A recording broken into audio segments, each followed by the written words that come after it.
Hey everyone, welcome back to the podcast English Inside Out. I'm Anna, and today I'm here with Mark Tad, and we're starting this episode a little differently, because the topic today is something that a lot of English learners really need to hear, even if it feels uncomfortable at first. Hey everyone. Yeah, this is one of those episodes where we gently question everything you were taught about learning English. Exactly.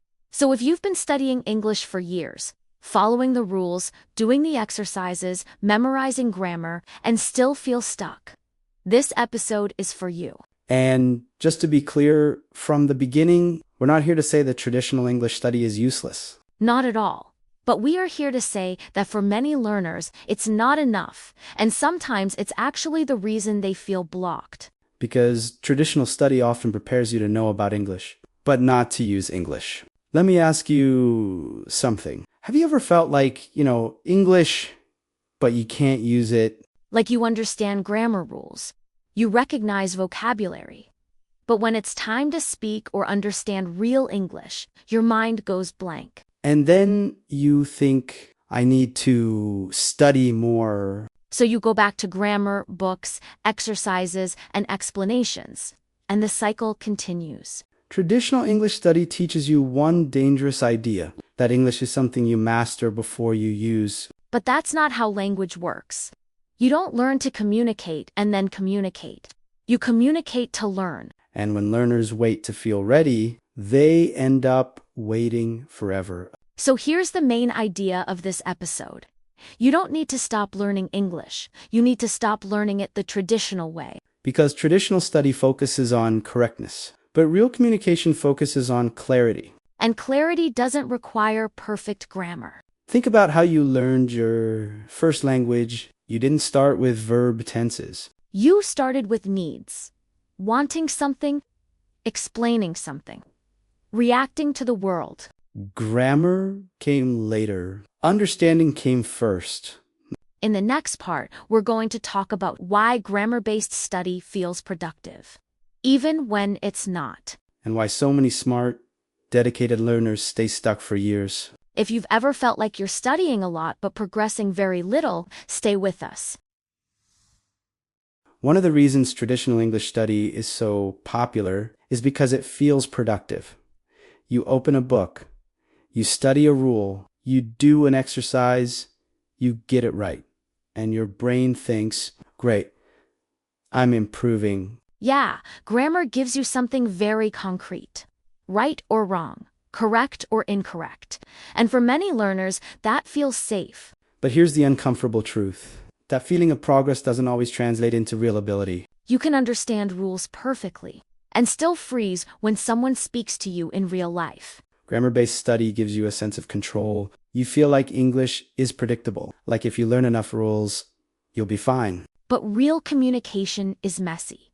People interrupt, they speak fast. They change ideas, And no grammar book prepares you for that. This is why so many intelligent, disciplined learners struggle. They're great at studying. But language is not a subject you master.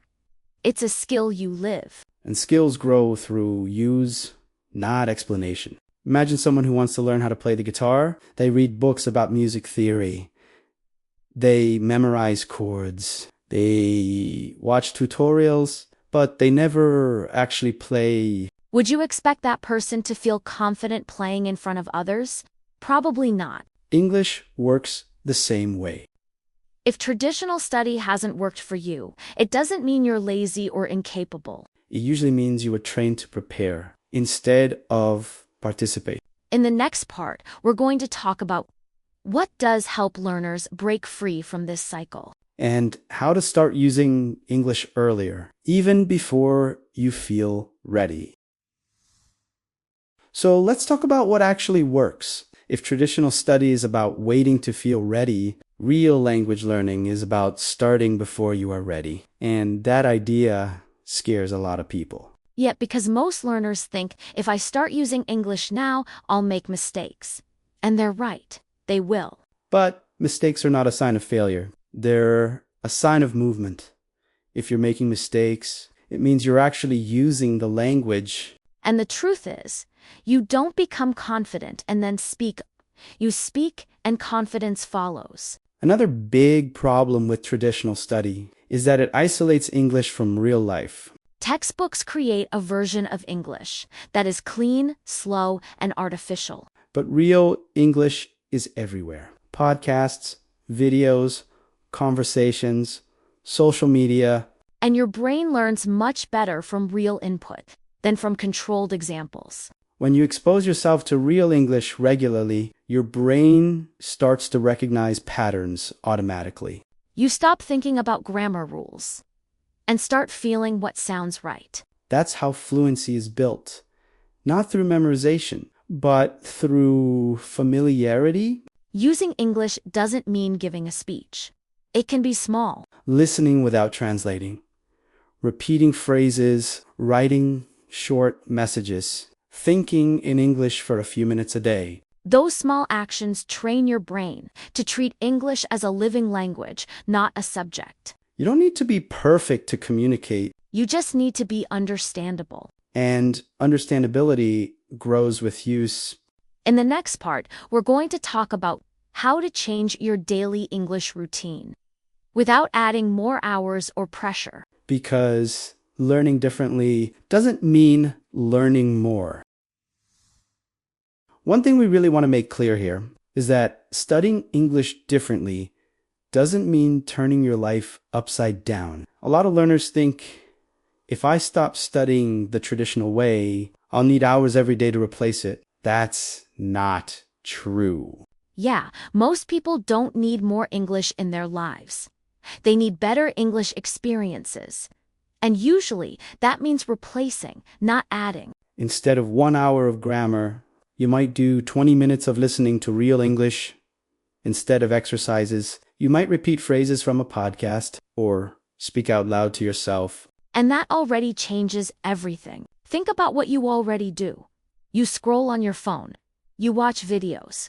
You listen to music. Now, imagine doing some of that in English.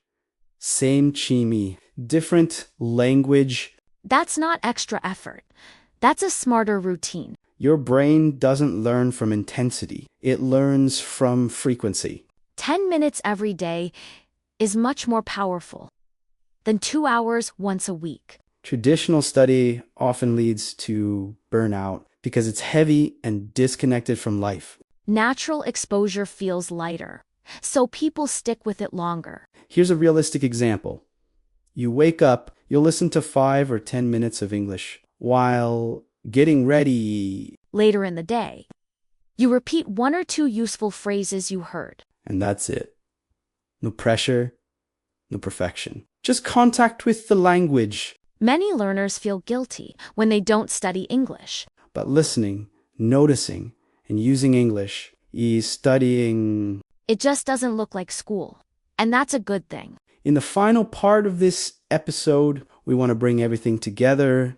We'll talk about what it really means to stop studying English the traditional way and how to trust this new approach. If you're ready to let go of pressure and move forward with more confidence, this last part is for you.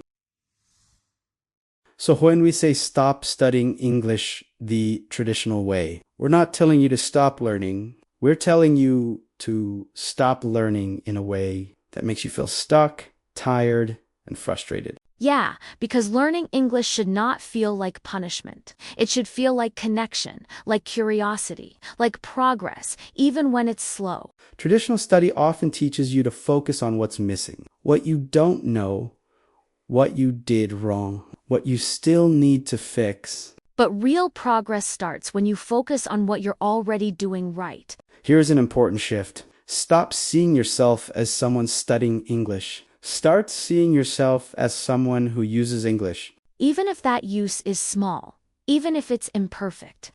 Using English once a day already changes how your brain relates to the language. You're no longer preparing for the future. You're participating now. A lot of people think confidence comes after fluency, but it's actually the opposite. Confidence comes from showing up, even when you're not fluent yet. And every time you choose exposure over explanation, you're training real skills. So here's our invitation to you. This week, Don't add more English to your routine. Just change how you interact with it.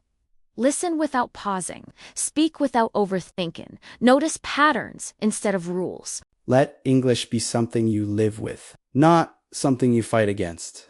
If traditional English study hasn't worked for you, you're not behind. You're just ready for a different approach. And that approach is more human, more natural, and much more sustainable. Thanks for spending this time with us.